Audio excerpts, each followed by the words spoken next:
Hold on to your butts, everyone. We're going to talk about the gender gap today. And you know how discussions about that usually go online. Except I'm not going to talk about the gender gap in income or in STEM, but in, drumroll please, mental health. You may already be aware of some of the facts related to this topic, like how women attempt suicide more often, but men succeed more often, things like that. But today I want to talk about a new-ish paper that found something really interesting. Adolescent girls have worse mental health in more egalitarian societies. Sort of. The Gender Gap in Adolescent Mental Health, a cross-national investigation of 566,829 adolescents across 73 countries, was published back in March in the journal SSM Population Health. And as the title suggests, they surveyed kids from around the world about how they're doing psychologically. Their perhaps unsurprising finding was that adolescent girls have worse mental health than boys across 4 outcomes: life satisfaction, psychological distress, hedonia, think of hedonism, striving to experience pleasure or enjoyment and comfort, and eudaimonia, which is a different form of happiness that's better thought of as like seeking growth and meaning in life. If you understand that women spent several millennia being subjugated and remain a second class in one way or another across pretty much all cultures, that finding is not exactly shocking. What is shocking, or what may be shocking to you though, is that they also found that the difference between girls' and boys' mental health actually widens in European countries that score higher on gender equality, like Scandinavian countries. The gap lessens in countries with low gender equality, like Saudi Arabia and the Philippines. In fact, on some measures, the gap even reverses, with boys experiencing worse mental health than girls, like in Jordan, where boys experience lower rates of life satisfaction compared to girls. So there you have it. Gender equality is bad for women and good for men, right? Well, the researchers note that it's probably a bit more complicated than that, isn't it always?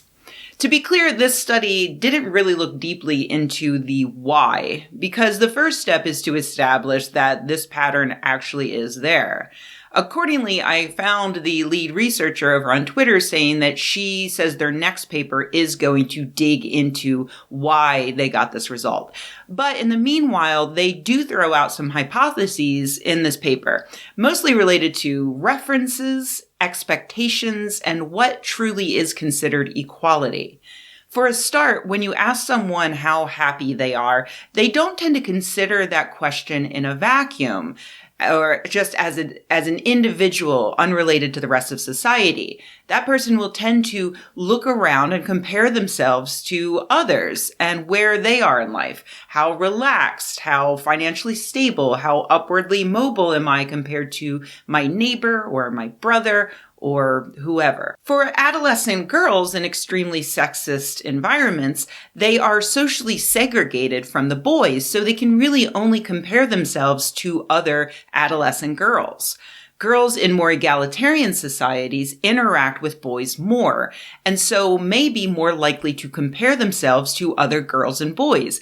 After all, if you're told that you can do anything a boy can do, why wouldn't you compare your happiness to that of a boy's just as you would compare it to that of a girl's? When the girls in those egalitarian societies do that, they may see boys enjoying a better life than them, because while their society may be more egalitarian in that girls are told they can be just as successful as boys, it's not quite so egalitarian that they don't still notice they face more obstacles than the boys. And that sucks.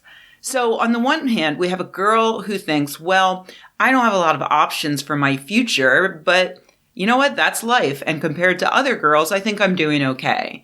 And on the other hand, we have a girl who thinks, well, I'm allowed to pursue all the dreams I want, but compared to the boys, I have to work harder. I have to fight through more bullshit, so I'm not doing okay.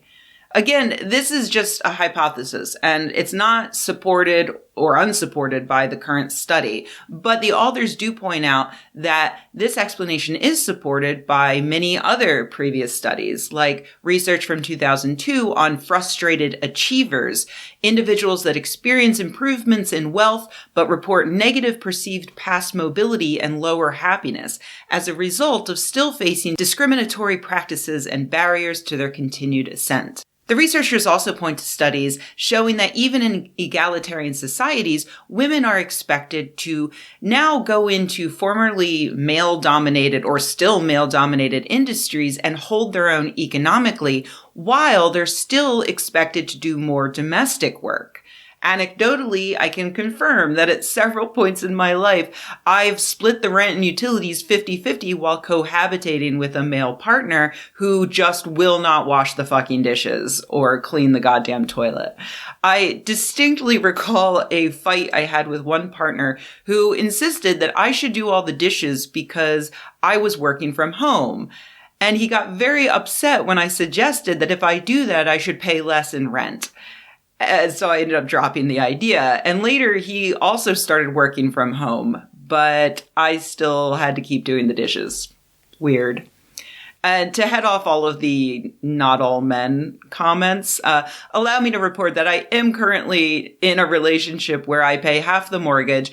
And honestly, I probably do a little less than 50% of the housework because it turns out I hate housework. So I look forward to future studies drilling down on this, but in the meanwhile, it is worth keeping this in mind. Measures of happiness should not tell us whether or not something is worth pursuing. Think of it like this. My dog, Indy, is one of the happiest creatures I've ever met. His life is incredible. He's got snugs, he's got zoomies, he's got toys. If I had the choice, would I swap places with him? Well, okay, yeah, on some days I probably would. But his happiness comes at the cost of intelligence and self-awareness. He's nearly killed himself a dozen times in the past 5 years because he is an idiot. Having a higher intelligence might make me more depressed than Indy. It might make my life harder in a lot of ways, but it also makes it more rewarding. Like, Indy can't read a book or appreciate a film. I strive for happiness, but not at the expense of my intelligence or my understanding or my potential in life. And even if it made me more satisfied in life because I wouldn't know what I was missing, I would not trade a more equal society, even if it's not perfect, for a less equal society.